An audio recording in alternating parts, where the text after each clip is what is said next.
Did you know for Eyes Wide Shut, Stanley Kubrick passed away just 4 days after presenting Warner Brothers with what was reported to be a final cut of the film after a legendarily long shoot? His friends and family, as well as the cast and crew of the film, all claimed that Kubrick's death was completely unexpected and that he never seemed to be in poor health while making the film. 2. Tom Cruise and Nicole Kidman signed open-ended contracts. They agreed to work on this project until Stanley Kubrick released them from it, however long that turned out to be. 3. Nearly 20 years after the film's release, Kubrick's personal assistant Leon Vitali revealed that he received an uncharacteristically warm and reflective personal call from Kubrick the day before his passing, and the two of them chatted for an hour. Vitali went on to emphasize that despite the shock of Kubrick's heart attack to those who knew him, he appeared to be extremely fatigued and stressed at the end of post-production. 4. Tom Cruise and Nicole Kidman spent so long living in the UK, due to the prolonged shoot, that their 2 children acquired English accents. Did you know for The Wedding Singer, Carrie Fisher spent 6 months polishing the script, making it her special mission to add heart and strength and dimension to the Drew Barrymore character, Julia. Thereafter, when she was asked what her secret sauce was for script doctoring, she'd reply, "Make the women smarter and the love scenes better." 2.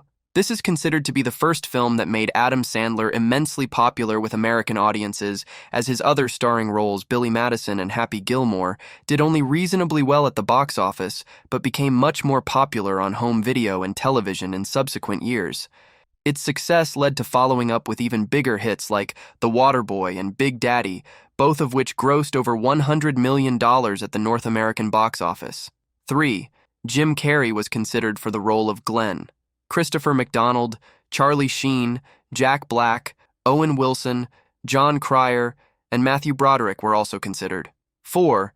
Chris Farley was asked by Adam Sandler to participate in a role for the film, but passed away on December 18, 1997, less than 2 months before this film opened in theaters. Did you know for The Green Mile, just as director Frank Darabont was getting started writing the screenplay, he found out that his cat had developed a tumor.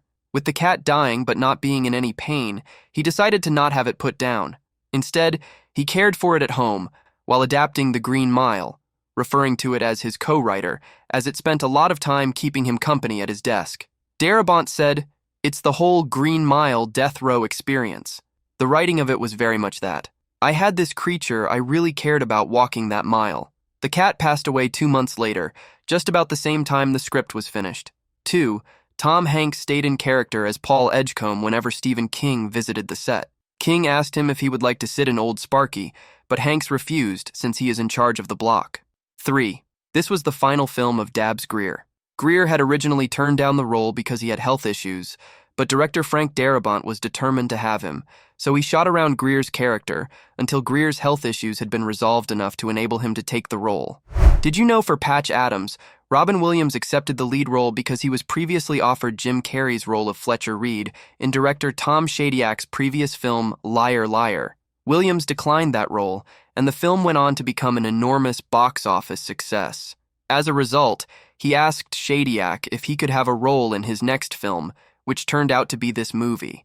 Shadyack offered it to him, and he immediately accepted. 2. Tom Hanks was considered for the title role, but was busy shooting Saving Private Ryan and declined. 3.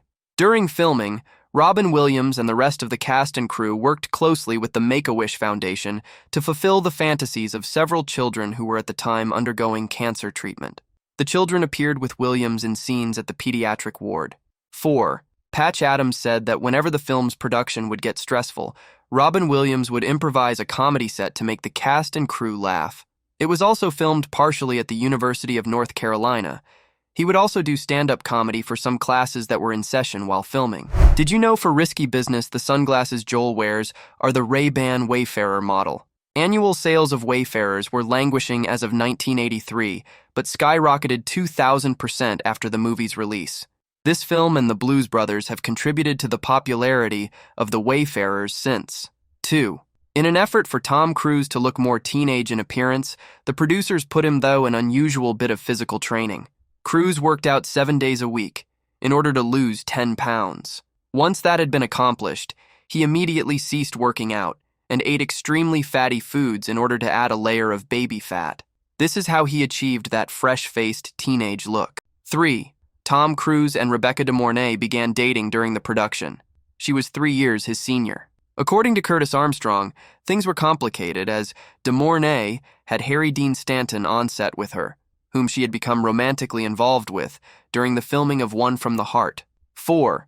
John Cusack, Nicolas Cage, Michael J. Fox, Tom Hanks, and Sean Penn auditioned for Joel Goodson. Did you know for Coco, this film opened in Mexico 3.5 weeks before it opened in the US, where it surpassed The Avengers as the country's highest-grossing film? 2.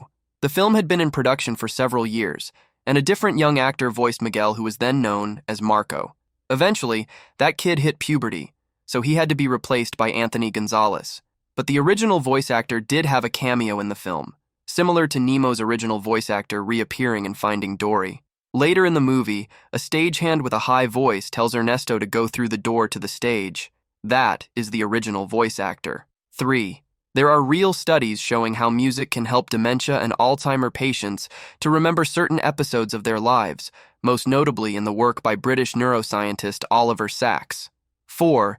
Miguel's grandmother and great-great-grandmother both frequently take off a shoe to hit with. This is to ensure they get cooperation. In Latin culture, this shoe is known as a chancla. 5. The look of the Land of the Dead is inspired by the Mexican city of Guanajuato, which has colorful houses placed on the hillsides in such a way that they look almost stacked. Did you know for Before Sunrise, the idea for the movie came from the backgrounds of both Richard Linklater and Kim Krizan? Linklater spent a night walking around Philadelphia with Amy, a woman he randomly met. Krizan rode around Europe on trains meeting people, and on one trip, met a Norwegian man on the way to Paris, and ended up walking around the city all night, much like the film. Krizan has never revealed whether or not they had a romance that night, and they lost contact. Linklater and Amy stayed in touch for a while, until contact was lost, and he never heard from her again. It was not until 2010 that Linklater found out that Amy had passed in a traffic accident before the release of Before Sunrise, the first film in the trilogy. Krizan has never reconnected with the Norwegian man that was her inspiration for the famous night of walking around a European city. 2. The film only grossed $5 million domestically, which is extremely low. However, adjusted for inflation, it becomes the highest-grossing film of the Before trilogy at $10.5 million. While the films were not in high demand at the box office, Linklater, Hawke, and Delpy all wanted to make a sequel, and did so with Before Sunset. Did you know for Killers of the Flower Moon, Robert De Niro first recommended Leonardo DiCaprio to Martin Scorsese after working with DiCaprio on This Boy's Life and being impressed by his talent? This was rare because at the time, De Niro rarely recommended other actors.